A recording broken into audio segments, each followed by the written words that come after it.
I would like to come back to the peace negotiations, because you said that...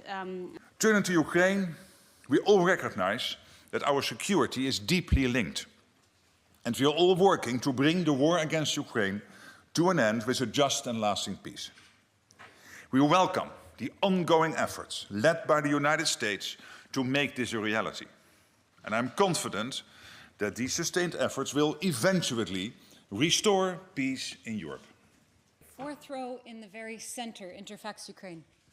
Well, when it comes to the NATO elements, obviously, when it comes to the NATO elements of a deal to end the war against Ukraine, that will be dealt with separately, and that obviously will include NATO. The absence of US Secretary of State Rubio tomorrow is a sign for the relevance of NATO in this?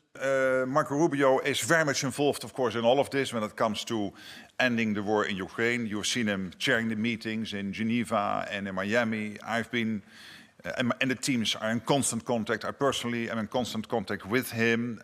So he's working extremely hard, having to take care not only of the situation in Ukraine, but of course many other issues which are on his plate. So I totally accept him not being able to be here tomorrow, and I would not read anything in it. We will have Deputy Secretary Chris Lendau here. I'm very happy he is here. So I think that's all covered. Thank you. Andrew Gray from Reuters. Secretary General, does NATO stand by its declaration in Bucharest in 2008 that Ukraine will become a member of NATO?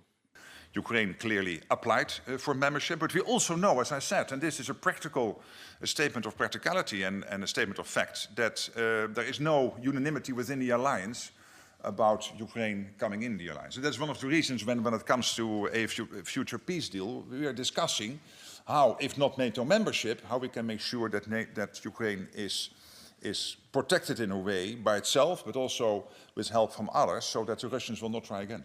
As Mr. Witko right now is in Moscow, and negotiation regarding NATO member countries will have to secure the deal, and NATO cannot do anything because it's excluded? Well, first of all, let's hope that we get to a point where there is a peace deal.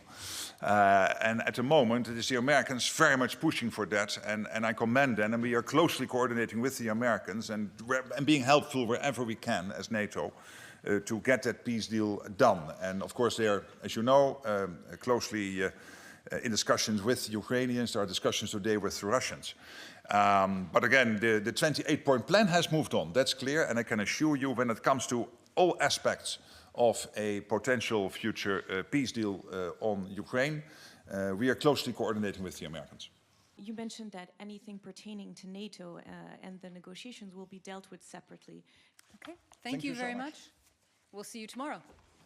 Looking forward to that. Thank you.